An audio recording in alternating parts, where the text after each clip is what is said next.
Berjumpa kembali dengan video instruksional saya sebagai kelanjutan dari topik sebelumnya mengenai amortisasi diskon dan premium obligasi ditinjau dari sudut pandang penerbit obligasi.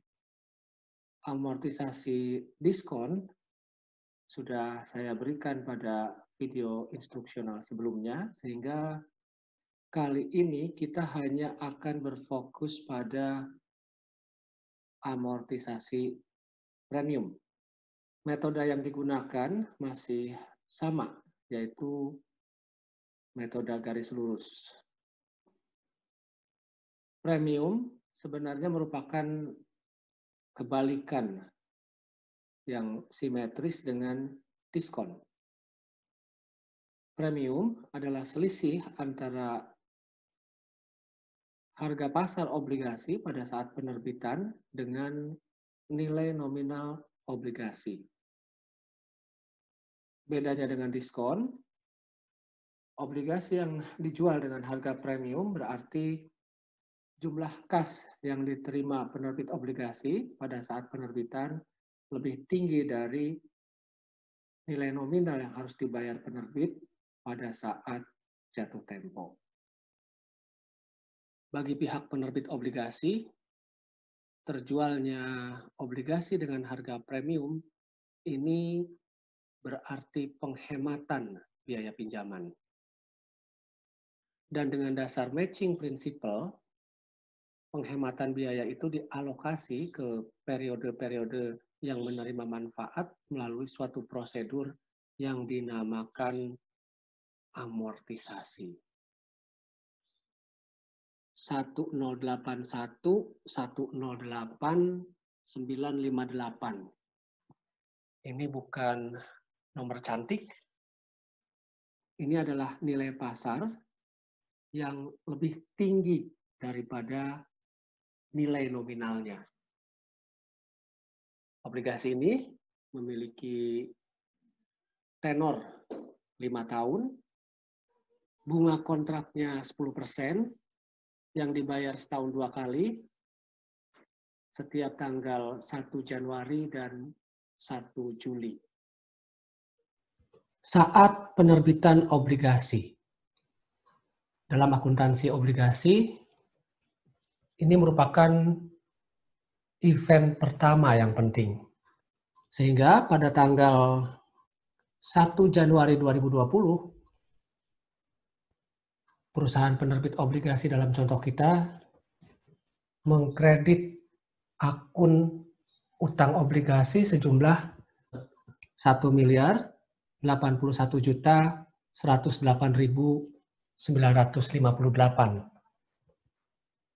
Jumlah ini sama dengan kas yang diterima pada tanggal tersebut. Angka-angka yang ada di dalam tabel amortisasi premium ini digunakan untuk menentukan jumlah-jumlah yang didebet dan dikredit di dalam jurnal amortisasi premium. Untuk bisa memahami tabel ini dengan mudah, kita mulai dari kolom paling kanan baris pertama yang bersesuaian dengan tanggal 1 Januari 2020. Ini adalah nilai obligasi pada saat diterbitkan sama dengan harga premium 1081 108 958. Setengah tahun berlalu dan sekarang kita berada di tanggal 1 Juli tahun 2020. Ini adalah tanggal pertama penerbit obligasi membayarkan bunga kepada pemegang obligasi. Jumlahnya adalah 50 juta. 1 miliar dikalikan 10%, dikalikan lagi dengan 6/12.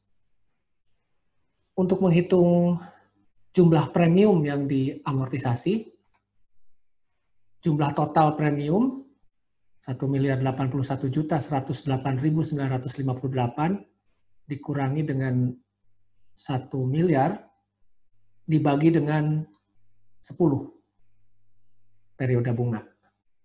Sama dengan 8.110.896. Tadi disebutkan premium itu merupakan penghematan bunga dan penghematan bunga itu dialokasi secara sistematis. Nah, inilah penerapannya. Pembayaran bunga sebenarnya berjumlah 50 juta, tetapi beban bunga yang diakui hanya berjumlah 41.889.104. Jumlah 50 juta ini dikurangi dengan jumlah premium yang diamortisasi, mengakibatkan beban bunga yang diperhitungkan di laba rugi lebih kecil daripada jumlah yang secara nyata dibayarkan kepada pemegang obligasi. Event kedua yang penting dalam akuntansi obligasi adalah merekam pembayaran bunga. Pada tanggal 1 Juli tahun 2020, beban bunga didebet sejumlah 41.889.104. Angkanya diperoleh dari kolom beban bunga di dalam tabel amortisasi premium. Inilah, saya tegaskan sekali lagi, yang dimaksud dengan amortisasi.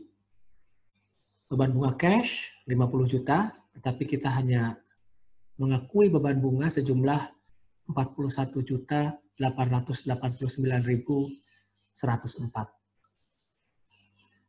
Kas dikredit dengan jumlah yang benar-benar dikeluarkan,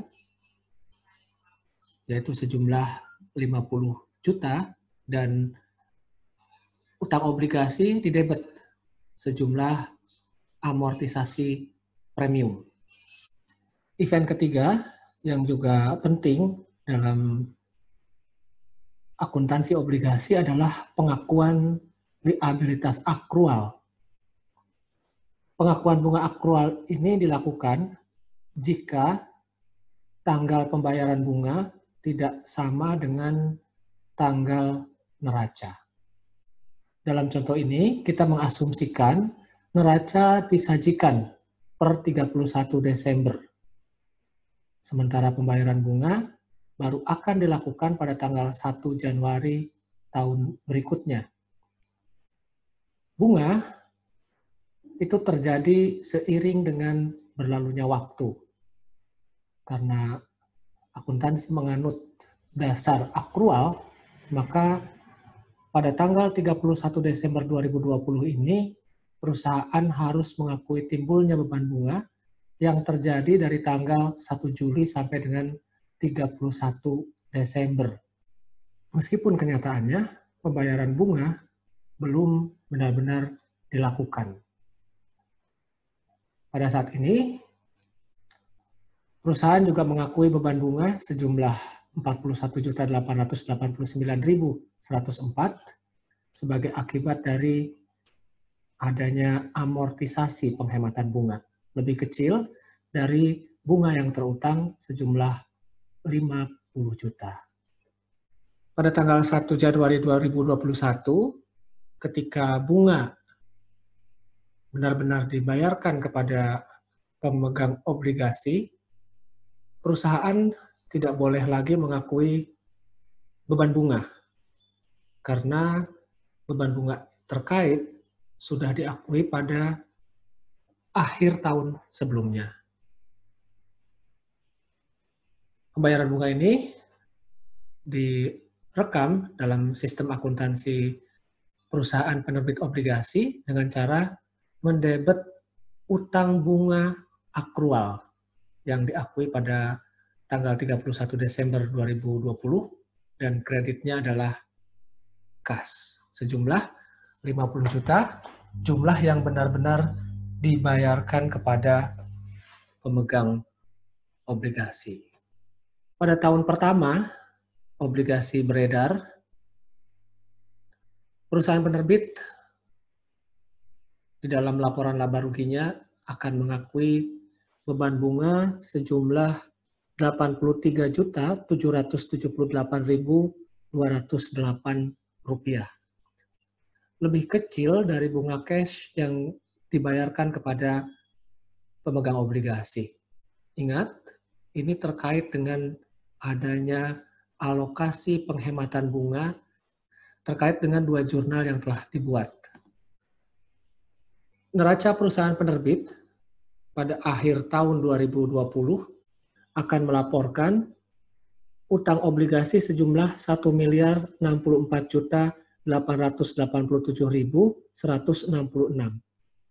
Angkanya diperoleh dari tabel amortisasi obligasi. Perhatikan, dengan dilakukannya amortisasi obligasi, nilai tercatat atau nilai buku obligasi semakin berkurang. Sehingga pada akhir jangka waktu obligasi, nilai tercatat itu akan berjumlah sama dengan nilai nominalnya, yaitu setelah semua premium diamortisasikan.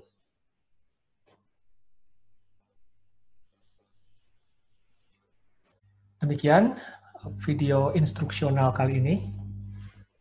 Sampai jumpa lagi pada topik selanjutnya.